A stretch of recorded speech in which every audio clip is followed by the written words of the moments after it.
One of the most sold cars ever gets a facelift. This is the updated VW Golf. I'm going to tell you all about it. Here with Toma스는 Autogefühl in 4K, full screen, full length.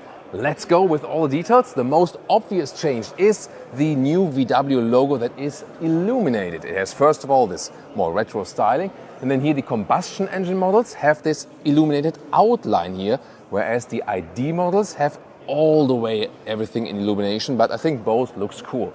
You can also see this has the middle light strip here that comes with the middle LED trim level. You start base LED, then there's a middle LED trim level, which is presented right here. And on top of that would be the matrix LED, the IQ light. By the way, this vehicle color here is called Ice Crystal Blue. It's a new vehicle color, actually quite cool. It's, has this blue nuance. And in the lower part, this one here is the R-line trim, the sporty trim. Therefore, you have this high gloss black with this really sporty lower grille. And have you seen that? The sensor here for the radar and so on in the lower part now, it has moved down. Before it was in the logo, but since this is illuminated now, it has to move down. But I think visually, that doesn't make anything. Here, by the way, the turning indicators with the middle LED trim, they are really wide, pretty cool actually. This cascading turning indicator you only get with the optional IQ light. The length here for the hatch at 4 meters 28 or 169 inches. Optional adaptive suspension, the DCC, that is unchanged. Wheels from 16 to 19 inches. These here are 18 inch, so almost at the top.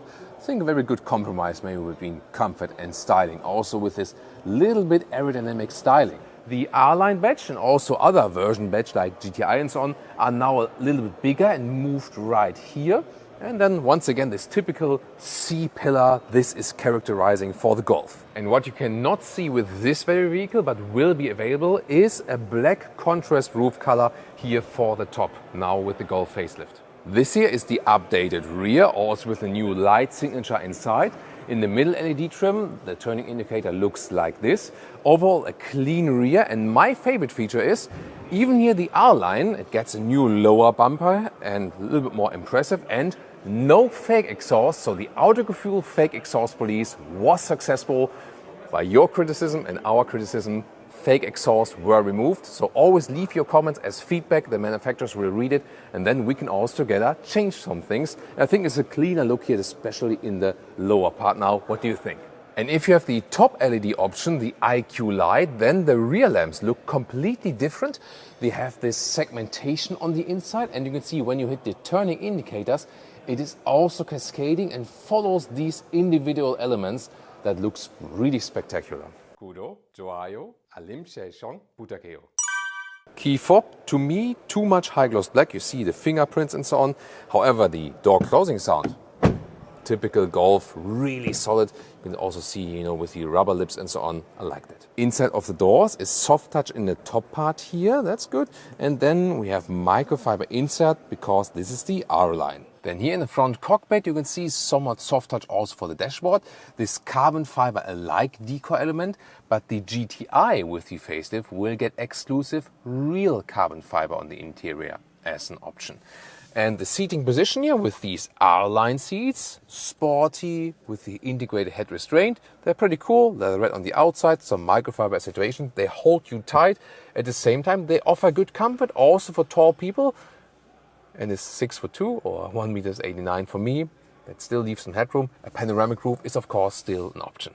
Interior cockpit overview. Two huge changes. First of all, the new biggest infotainment, 13-inch. And the smaller one would start at around 10-inch. So this 13-inch screen is actually standard for style, R-Line, GTI, and also for the R. And second thing, really important to me, here, even in the high trims like R-Line and so on, the buttons at the steering wheel come back. They are still this high gloss thing, but no hashtag capacitive BS anymore. They listened here to the Autogefühl community, so real buttons at the steering wheel. The lower trims did have that still, but the higher trims didn't have that. Digital instruments, you can always change the view, what you want to have, more modern view, for example, or also what you want to see on the left or right and so on.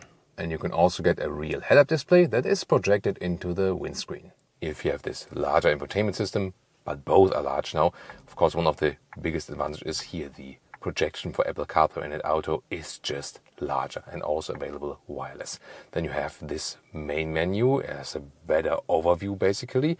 You can also change here the different background colors for the ambient lighting, for example, also with a 2-color scheme. And the temperature is either controlled right here, that is possible, or at these sliders.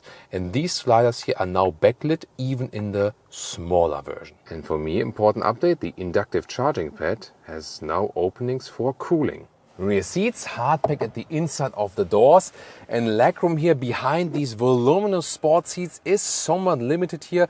I do hit the front seat with my knees with 189 or 6'2", but the seating itself is quite comfortable. Yeah, I just need to put my knees somewhere else. Headroom actually works also with my size. In the middle part you can also sit, but it's more comfortable on the outside, and the fabric is actually quite nice, once again with the R-line Alcantara accentuations. If you want more legroom, have to go for the variant for the Golf Estate. Just a quick reminder of the trunk space right here. Easily fits the normal luggage sizes, 1 meter or 40 inches in width, and the length is here at about 75 centimeters or 29 inches. Of course, we can also remove this top cover here. It goes actually quite quickly like this.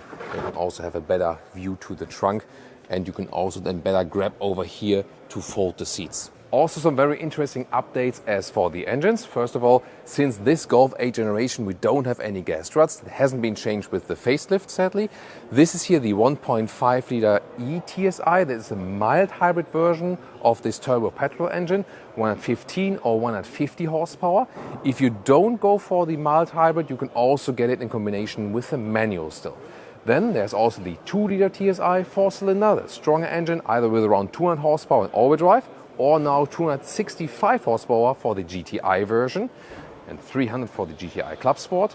There's still a 2-liter TDI, the turbo diesel, and the biggest upgrade is for the plug-in hybrid drivetrain, now 1.5 TSI, and that one has doubled the battery capacity now to 20 kilowatt hours net, and also 11 kilowatt AC charging or 50 kilowatt DC charging.